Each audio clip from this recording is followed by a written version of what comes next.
अध्यक्ष महोदय, आज हम लोग चर्चा कर रहे हैं केंद्र सरकार द्वारा पारित उस ऑर्डिनेंस और उसके बाद एक बिल जो उन्होंने अभी संसद में पारित किया, जिससे उन्होंने दिल्ली के लोगों के जनतांत्रिक अधिकारों को पूरी तरह से कुचल दिया। इस ऑर्डिनेंस और इस बिल को समझने के लिए हमें थोड़ा सा पीछे जाना पड़ेगा कि ये ऑर्डिनेंस क्यों आया, ये बिल क्यों आया। थोड़ी सी आम आदमी पार्टी की हिस्ट्री समझनी पड़ेगी। 8-9 साल पहले पीछे जाना पड़ेगा। 2013 का साल था। अगले साल 2014 में अप्रैल के महीने में लोकसभा के चुनाव होने वाले थे। पूरे देश के अंदर 2013 में कांग्रेस को लेके बड़ी नेगेटिविटी थी। चारों तरफ ऐसे लग रहा था जैसे मोदी लहर चल रही है, मोदी लहर चल रही है। चारों तरफ देश के अंदर मोदी जी के बारे में चर्चा थी। अचानक 4 दिसंबर 2013 को दिल्ली विधानसभा के चुनाव हुए। 8 दिसंबर को नतीजे आए और 8 दिसंबर को कुछ अद्भुत हो गया कि एक नई पार्टी जिसके पास ना आदमी 4 आदमी नहीं थे, 4 रुपए नहीं थे, कोई चुनाव लड़ने वाला नहीं था। सारे मीडिया ने, मेरे को याद है चुनाव के 48 घंटे पहले भी इन मीडिया वालों ने हमारा एक स्टिंग जारी किया था। और एक नई पार्टी की 28 सीट आ गई और उनकी सरकार बन गई। और 28 दिसंबर को उस सरकार ने शपथ ली और सरकार ने काम करना चालू कर दिया। तो जो पूरे देश में मोदी लहर चल रही थी, अब चर्चा चारों तरफ हो गई पूरे देश में आम आदमी पार्टी की। आम आदमी पार्टी कहाँ से आ गई? सारे देश में आम आदमी पार्टी की चर्चा। मेरे को याद है जनवरी के फर्स्ट वीक में टाइम्स ऑफ इंडिया के फ्रंट पेज के ऊपर हेडलाइन थी कि उन्होंने सर्वे कराया और आम आदमी पार्टी की 150 सीट आने वाली हैं। मतलब माहौल ये था, चारों तरफ लोगों को लग रहा था कि पता नहीं क्या करिश्मा होने वाला। आप सोच सकते हो मोदी जी के दिल पे उस टाइम क्या गुजर रही होगी। आदमी बेचारा प्रधानमंत्री बनने जा रहा है और एक अचानक पता नहीं एक छोटे से राज्य, आधे राज्य के अंदर एक नई पार्टी आई और उसने हंगामा शुरू कर दिया। हमारी सरकार 49 दिन ही चली, लेकिन उस 49 दिन को लोग आज भी याद करते हैं। उस 49 दिन में जो अभी कुलदीप कह रहा था, पूरे दिल्ली के अंदर भ्रष्टाचार खत्म हो गया। कम नहीं हुआ, खत्म हो गया। लोग बताते हैं, ये पंजाब जो हम जीते, पंजाब के ट्रक ड्राइवर जो दिल्ली आते हैं वो बताते हैं जी, चौराहों के ऊपर पुलिस वालों ने पैसे लेने बंद कर दिए। किसी भी डिपार्टमेंट के अंदर लोगों ने पैसे लेने बंद। हमने जारी किया था ना वो कि भाई आप कोई रिश्वत मांगे तो मना मत करना, उसकी सेटिंग कर लेना और रिकॉर्डिंग कर लेना। रिकॉर्डिंग मेरे को भेज देना और मैं उस अफसर को जेल भेज दूंगा। 32 अफसरों को जेल भेजा हमने 49 दिन में। दिल्ली के अंदर से भ्रष्टाचार खत्म हो गया।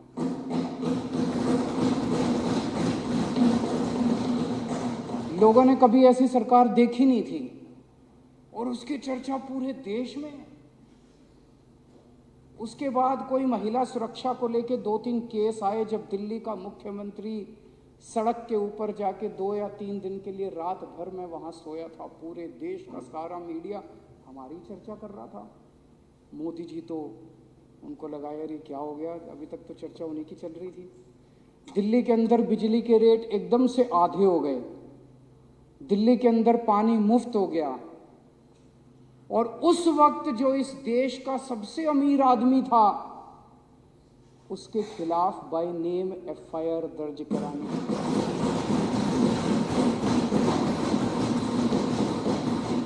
जिस आदमी का नाम लेने से ये सारी पार्टियां कांपती हैं, नाम लेने से, उसके खिलाफ एफआईआर दर्ज कराई थी, मैंने नोटिंग करी थी। 49 दिन की सरकार थी। हमने इस्तीफा दिया, जो भी कारण रहे हमने इस्तीफा दे दिया और उसके बाद इनको चैन की सांस पड़ी। अप्रैल का महीना आया, ये चुनाव लड़े और उसके बाद इनको पूरी, ये लोग जीत गए भारी बहुमत से। मोदी जी की जीत हुई और सारी तरफ हुआ मोदी इरा, मोदी एज, मोदी युग आ गया। इनको पूरी उम्मीद थी कि आम आदमी पार्टी अब खत्म हो गई है। मेरे को याद है अमित शाह का इंटरव्यू आजकल काफ़ी चलता है, उसमें उनसे पूछा गया कि क्या आप केजरीवाल जी के साथ डिबेट करेंगे, तो उन्होंने कहा अगर 16 मई के बाद, 16 मई को नतीजे आए थे लोकसभा के, 16 मई के बाद अगर केजरीवाल जी राजनीति में कायम रहे, जिंदा रहे राजनीति में, तो मैं ज़रूर उनके साथ डिबेट करूंगा। उनको लगा कि अब आम आदमी पार्टी भी खत्म और केजरीवाल भी खत्म। पूरे देश के अंदर मोदी लहर थी, आंधी थी, तूफान था, भूचाल था मोदी जी का। मोदी जी महाराष्ट्र में चुनाव हुए, उसके बाद लोकसभा के बाद मोदी जी महाराष्ट्र जीत गए। हरियाणा में चुनाव हुए, मोदी जी हरियाणा जीत गए। झारखंड में चुनाव हुए, मोदी जी झारखंड जीत गए। फिर नंबर दिल्ली का आया। फरवरी 2015 में दिल्ली के चुनाव हुए और दिल्ली में 70 में से 67 सीट आम आदमी पार्टी की।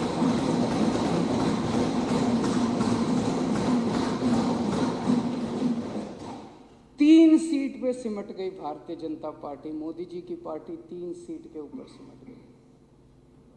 आप सोच के देखो उस वक्त उस व्यक्ति के दिल पे क्या गुजरी होगी जो घोड़े पे बैठ के निकला था और जीतता जा रहा है, जीतता जा रहा है, जीतता जा रहा है, चारों तरफ जीतता जा रहा है। जहां जा रहा है, जिस राज्य में से गुजर जाता है वहां जीत जाता है।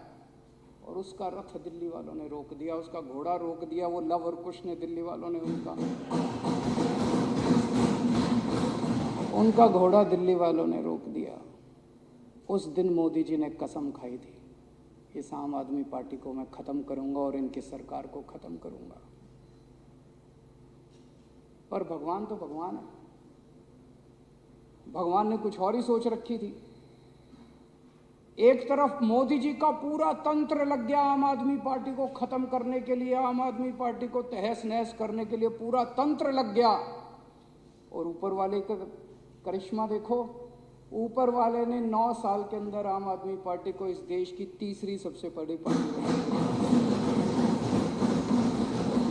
थर्ड लार्जेस्ट पार्टी, बीजेपी और कांग्रेस के बाद थर्ड लार्जेस्ट पार्टी बना दिया। ऊपर वाले ने करिश्मा कर दिया।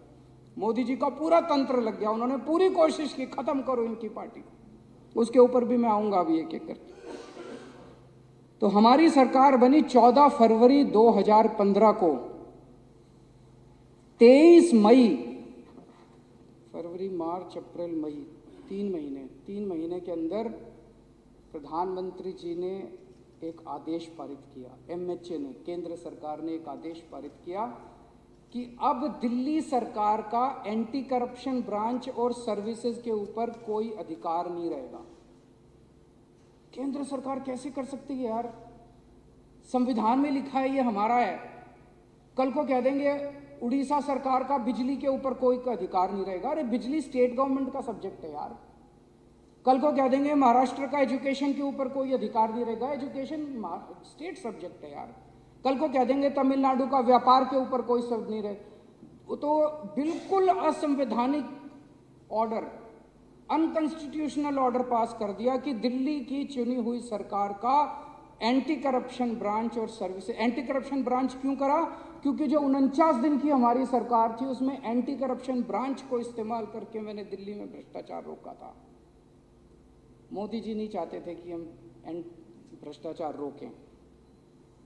और सर्विसेज क्यों उन्होंने किया? सर्विसेज इसलिए किया क्योंकि वो अफसरों को हथियार के रूप में, the bureaucracy of Delhi has been weaponised, उनको हथियार के रूप में इस्तेमाल करके और दिल्ली के लोगों को कुचलना चाहते थे, मारना चाहते थे। और वो किया। अभी सौरभ ने इतने सारे उदाहरण दिए। पिछले साल इन्होंने मोहल्ला क्लिनिक्स के अंदर दवाइयां बंद कर दी। बताओ, मोहल्ला क्लिनिक के अंदर आम लोगों की दवाइयां बंद कर दी इन्होंने। पिछले साल इन्होंने अफसरों को बुलाते हैं, उनकी गर्दन मरोड़ते हैं, किसी को सस्पेंड कर देते हैं, किसी को ट्रांसफर कर देते हैं, धमकियां देते हैं, लड़ते हैं। अफसर बुरी तरह से डरा रखे हैं इन्होंने सारे अफसर। जो अफसर अच्छा काम करे उसे उठा के इधर से उधर फेंको। जो भी सबसे निकम्मे, सबसे भ्रष्ट और सबसे गंदे अफसर हैं उनको सबसे अच्छी अच्छी पोस्टिंग्स पे बिठा रखा है इन लोगों ने। मोहल्ला क्लिनिक की दवाइयां रोक दी, मोहल्ला क्लिनिक में लैब के टेस्ट रोक दिए इन लोगों ने, लेबोरेटरी के टेस्ट होते हैं वो टेस्ट रोक दिए इन लोगों ने। अस्पतालों के अंदर जैसे अभी इन्होंने बताया कि कितने सारे लोगों को नौकरी से निकाल दिया ताकि अस्पताल ठप हो जाएं। टीचर्स को हम फॉरेन ट्रेनिंग के लिए भेजते हैं, टीचर्स को फॉरेन ट्रेनिंग पे भेजना बंद कर दिया। दिल्ली जल बोर्ड की पेमेंट रोक दी, पूरे दिल्ली के अंदर जल बोर्ड की 1.5 साल से बेसिक रिपेयर होनी बंद हो गई है, पिछले 1.5 साल से। ओल्ड एज पेंशन रोक दी इन लोगों ने। मैं जब लोगों को बताता हूं ना बीजेपी ने ये सब किया, कहते हैं नहीं यार ऐसा तो नहीं कर सकते। मैं कहता हूं जो पार्टी चुनाव जीतने के लिए दंगे करा सकती है और लाखों लोगों को मार सकती है, कत्लेआम कर सकती है, वो दवाइयां रोकना तो उनके लिए बाएं हाथ का खेल है। लेकिन ऊपर वाले के यहां देर अंधेर नहीं है। 8 साल की जद्दोजहद के बाद अंत में 11 मई 2023 को सुप्रीम कोर्ट का आदेश आया। सुप्रीम कोर्ट के 5 सबसे बड़े जजों ने बैठ के 3 हफ्ते तक सुनवाई करी इस केस की, और 3 हफ्ते तक सुनवाई करने के बाद 4 महीने तक उन्होंने सोचा समझा आपस में, और 4 महीने के बाद ऑर्डर दिया उन्होंने सुनवाई के। और उस ऑर्डर में एक तरफा उन्होंने कहा कि हमारा देश जनतंत्र है और जनतंत्र के अंदर जनता सरकार चुनती है और सरकार चुनी हुई सरकार को सारा अधिकार है काम करने के लिए।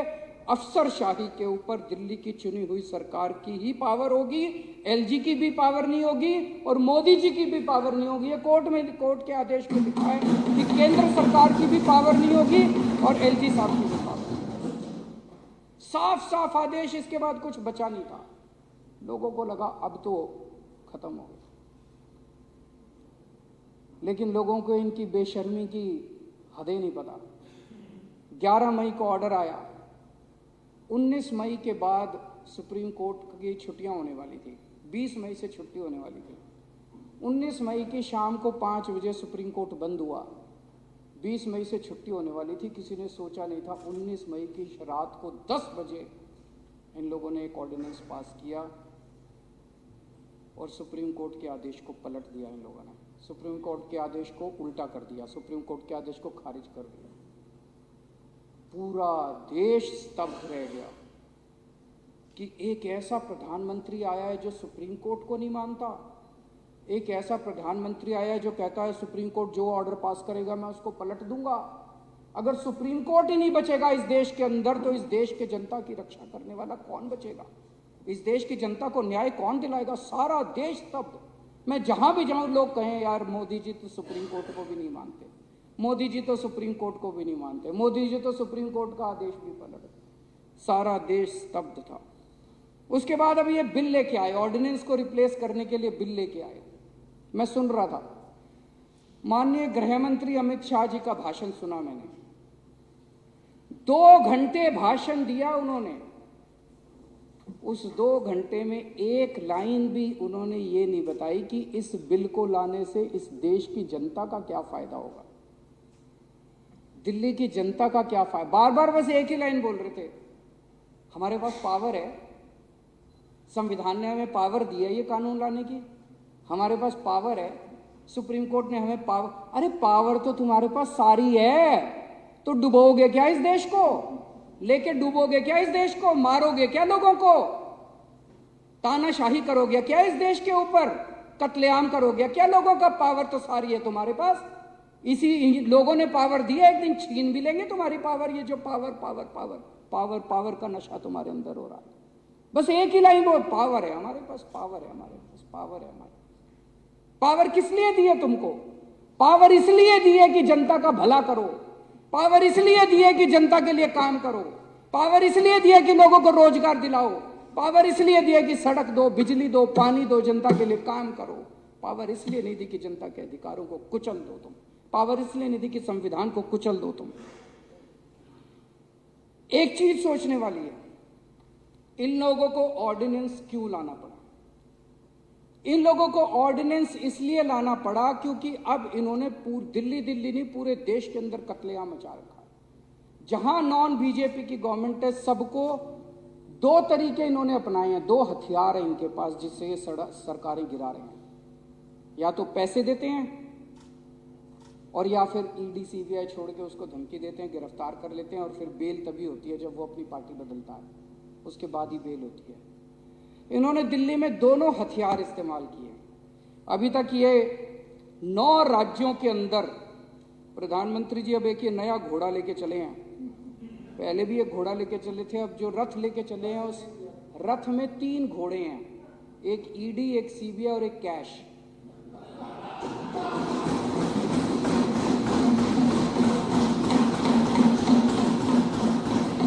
तो मोदी जी एक 3 रथ वाला घोड़ा लेके चले हैं।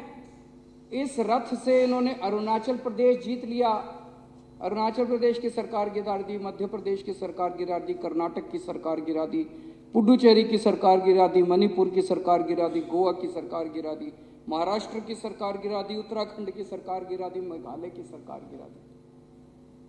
फिर इनका रथ दिल्ली पहुंचा।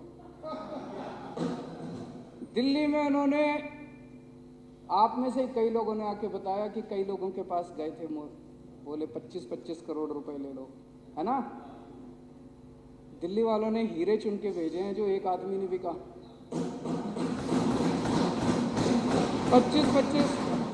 25-25 करोड़ में भी नहीं बिके, कोई नहीं बिके। फिर उन्होंने ईडी सीबीआई भेजी, सत्येंद्र जैन को गिरफ्तार कर लिया, मनीष सिसोदिया को गिरफ्तार कर लिया।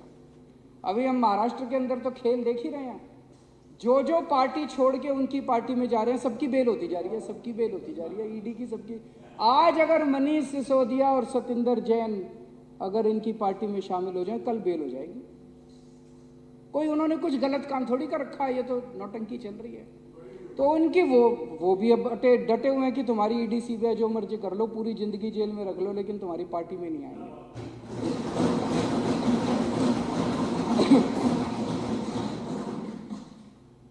तो इधर इनका ये रथ आके रुक गया, ना तो इनका कैश चला, ना इनकी ईडी सीबीआई चली। तो तब इनको ये ऑर्डिनेंस लाना पड़ा कि यार ये कुछ और घपला कुछ करो और इनकी सरकार को गिराओ, इनकी सरकार को काम करने से रोको। दिल्ली के लोग हमें बहुत प्यार करते हैं। 3 पहले हमें असेंबली के चुनाव जिताए, फिर उन्होंने एमसीडी का चुनाव जिताया। पिछली साल इन्होंने कितना गंद मचाया दिल्ली में, जो अभी मैं बता रहा था। पर जनता तो देख रही है, जनता कोई बेवकूफ़ थोड़ी है। इन्होंने इतना गंद मचाया, इन्होंने मोहल्ला क्लिनिक की पेमेंट रोक दी, जल बोर्ड की पेमेंट रोक दी, और ओल्ड एज पेंशन रोक दी, विधवा पेंशन रोक दी। फिर भी दिल्ली वालों ने इनको हरा दिया। दिल्ली वाले जानते थे यही हैं जो गुंडागर्दी कर रहे हैं, कसूरवार यही हैं। दिल्ली वाले हमें बहुत प्यार करते हैं, इसीलिए प्रधानमंत्री मोदी जी दिल्ली वालों से लड़ते हैं, डरते हैं। प्रधानमंत्री जी को यही खतरा है कि कहीं एक दिन ऐसा ना आ जाए कि जैसे दिल्ली वाले इनको प्यार करते हैं, कहीं पूरा देश इनको ना प्यार करने लग जाए। फिर तो दिल्ली हो गई, दिल्ली के बाद अब पंजाब वाले भी हमें बहुत प्यार करते हैं। लोग कहते हैं कि दिल्ली और पंजाब में तो 50 साल कम से कम इनकी सरकार कहीं नहीं जाती। तो उनको यही डर लगता है। 8 साल में 8 साल हो गए हमारी सरकार को, अब 7-8 साल। 8 साल में दिल्ली के लोगों ने इज्जत ही तो कमाई है। पहले दिल्ली को लेके पूरे देश में क्या चर्चा होती थी?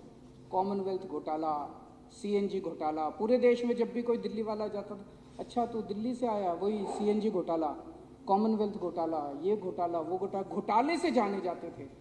अब दिल्ली वाला पूरे देश में कहीं भी जाता है, लोग पूछते हैं अच्छा तुम्हारे बिजली के बिल 0 आते हैं, अच्छा तुम्हारे स्कूल इतने अच्छे हो गए, अच्छा तुम्हारे मोहल्ला क्लिनिक कैसे हैं, अच्छा तुम्हारे यहाँ इलाज।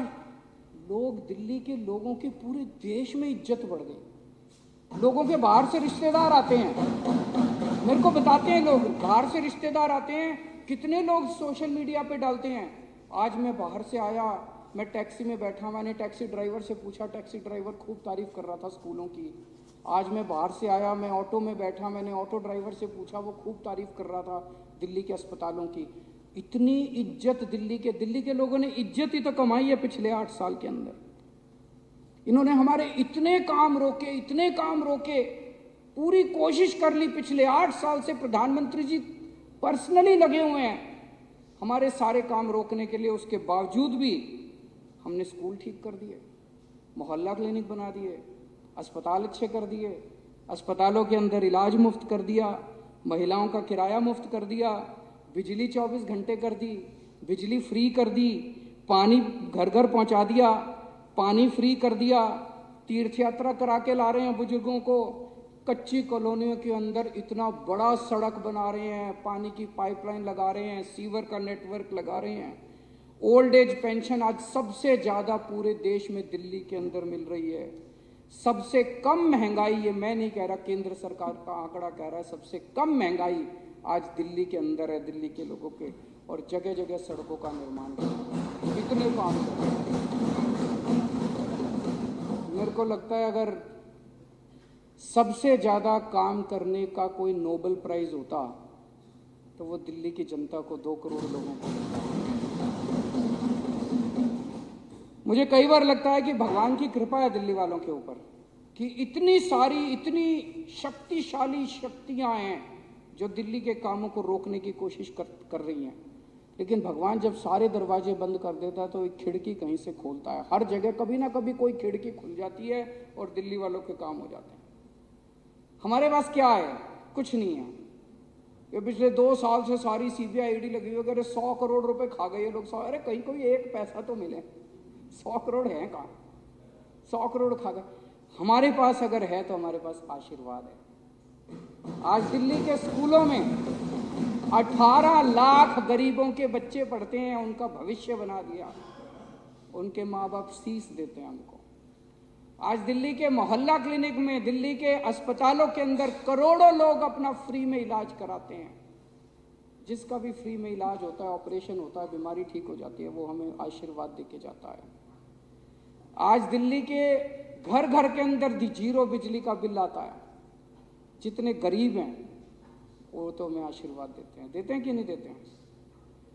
कितने अभी तीर्थ यात्रा पे मैं एक ट्रेन को सी ऑफ करके गया था, इतना आशीर्वाद दे रहे थे बुजुर्ग जो तीर्थ यात्रा के लिए जा रहे थे।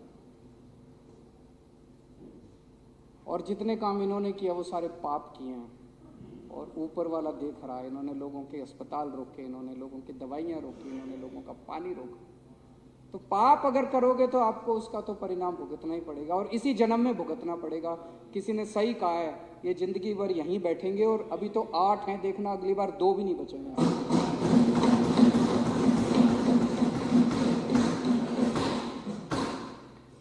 मोदी जी दिल्ली वालों को हराना चाहते हैं। मोदी जी दिल्ली वालों के बेटे को हराना चाहते हैं। मैं मोदी जी को कहना चाहता हूं, ना दिल्ली वाले हारेंगे और ना दिल्ली वालों का बेटा हारेगा।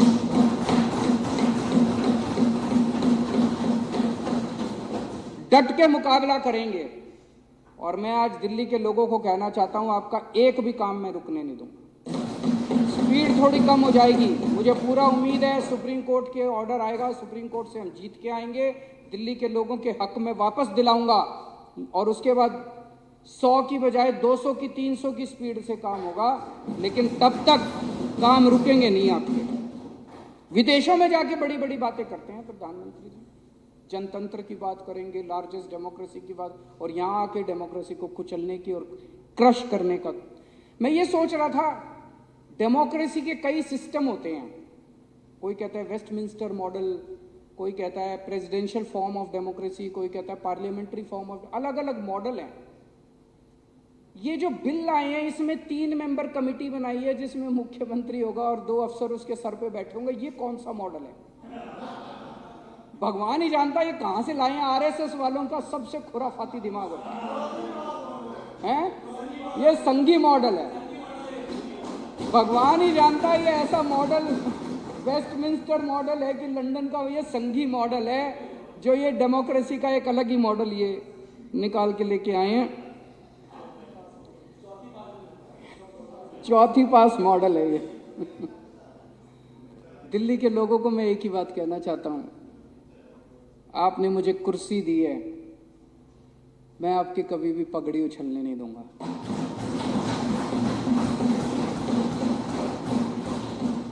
आपका कभी भी सर नहीं झुकने दूंगा। दिल्ली के कभी कोई काम में रुकने नहीं दूंगा।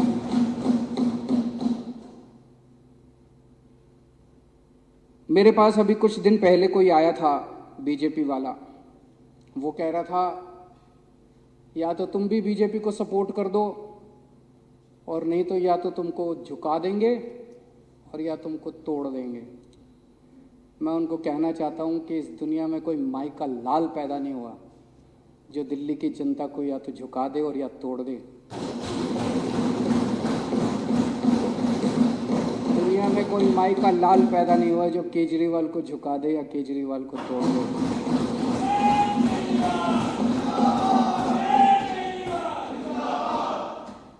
अभी मैं लाल किले से भाषण दिया, प्रधानमंत्री जी ने, वो कह रहे थे कि अब हम 1000 साल आगे का एक वो नींव रख रहे हैं, कुछ अब या 1000 साल ऐसा कुछ कहा था उन्होंने, 1000 साल की नींव रख रहे हैं।